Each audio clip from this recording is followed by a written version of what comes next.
কথা হচ্ছে আমি যখন বুয়েট খাচ্ছিলাম, যখন ওরা হচ্ছে তাকে নিয়ে থানায় যাচ্ছিল, তো আমি যখন আমি বুয়েটে ছিলাম ক্যান্টিনে, তখনই আমি এই পোস্টটা করি এবং পোস্ট করে আমি হচ্ছে বিসিতে আসি। বিসিতে এসে আমি আর সম্মানিত চাকমা দুজনে হচ্ছে থানায় যাই। আমি পোস্ট ওই বুয়েট ক্যান্টিনে করেছি তাকে যখন থানায় নিয়ে যাওয়া হচ্ছিল। এখন যেটা বিক্ষোভ হচ্ছে যে ওকে মারা, তো এখানে মারামারিটা আমি আগেও বলছি এটা একটা আনএক্সপেক্টেড ছিল। এখন কথা হচ্ছে যে তাকে প্রথমত তাকে ট্যাগ দেওয়া মারা হয় নাই, এবং তার সাথে ওই ছাত্রলীগের সম্পর্ক ছিল বলেই তাকে থানায় নিয়ে যাওয়া হচ্ছিল। এবং হচ্ছে ছাত্রলীগ পুনর্বাসনের করার তো কোনো প্রশ্নই আসে না। ছাত্র শক্তির জন্মই তো হচ্ছে ছাত্রলীগের বিরুদ্ধে, ছাত্রলীগের ওই হামলা গুমের বিরুদ্ধে। জুলাইয়ে যারা আমাদের ভাইদের উপর হামলা করেছে, আমাদের বোনদের উপর হামলা করেছে, রক্তাক্ত করেছে, তো এবং নির্বাচনের পরেও বিভিন্ন জায়গায় লীগের হামলা দেখতে পাচ্ছি আমরা, যে লীগের হামলায় বিএনপির 5 জন নিহত, যুবলীগের হামলায় যুবদলের হচ্ছে অফিস হচ্ছে ভাঙচুর করা হয়েছে। তো লীগ পুনর্বাসন আসলে কারা করছে এটা তো স্পষ্ট। আমরা সবসময় লীগ প্রশ্নে আপোষহীন, তবে যে কালকে যেটা হয়েছে যে মারামারি, সেটা পথে যেটা হাতাহাতি হয়েছে, এটা টোটালি হচ্ছে আনএক্সপেক্টেড।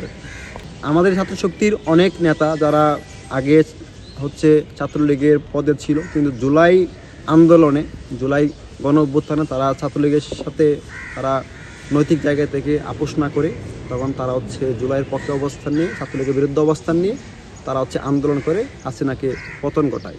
তো ট্যাগ দেওয়া মতো একটা বিষয় না, যে মারধরটা হয়েছে এখানে হচ্ছে পাল্টা রিয়েক্ট করার কারণে তাকে যখন থানা নিয়ে যাওয়া হচ্ছিল, ঠিক আছে, রিক্সায় করে আপনার সিটি পুলিশ দেখবেন যে ওকে প্রথমে মারা হয় নাই, থানায় নেওয়ার পথে সে যখন পাল্টা রিয়েক্ট করে, তো আবার তার ফোনে যখন ছাত্রলীগ নেতা ফোন দেয় যে থানায় যাওয়ার সমস্যা নাই, আমরা আছি, তখন এই হাতাহাতি ঘটনাটা ঘটে।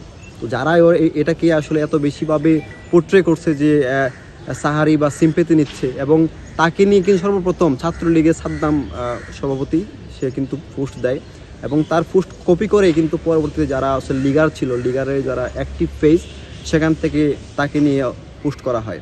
এবং আমাকে কালকে থেকেই অনবরত আমার ফ্যামিলিকে নিয়ে আমাকে হত্যার হুমকি দিচ্ছে, আমাকে যেখানে পাবে সেখানেই মেরে ফেলবে, জবাই করে ফেলবে। এবং সবগুলো লিগের এবং সবগুলো বিদেশ হচ্ছে পলাতক, সৌদি আরব বাসিন্দা, লন্ডন, মালয়েশিয়া, ইন্ডিয়া থেকে নাম্বার থেকে আমাকে হোয়াটসঅ্যাপে ফোন দিয়ে মেসেজ করে আমাকে হুমকি দিচ্ছে যে হচ্ছে ছাত্রলীগরে তোরা চিনস না, ঠিক আছে, ছাত্রলীগরে মারছস, তো তোর অবস্থা আরও বেশি ভয়াবহ হবে। তো পাবেলকে যেটা হয়েছে, যেখানে হাতাহাতি ঘটনায় কিল ঘুষি দেওয়া হয়েছে তাকে থানা নেওয়ার পথে, মারামারিটা একেবারেই আনএক্সপেক্টেড। এটা আসলেই মারামারি, যেহেতু আমি এটার পক্ষে যে আসলে কাউকে মারার পক্ষে আমি না, কিন্তু পথে যখন সে পাল্টা রিয়েক্ট করে তখন তারা ওকে আছে ওর সাথে আর কি হাতাহাতি হয়।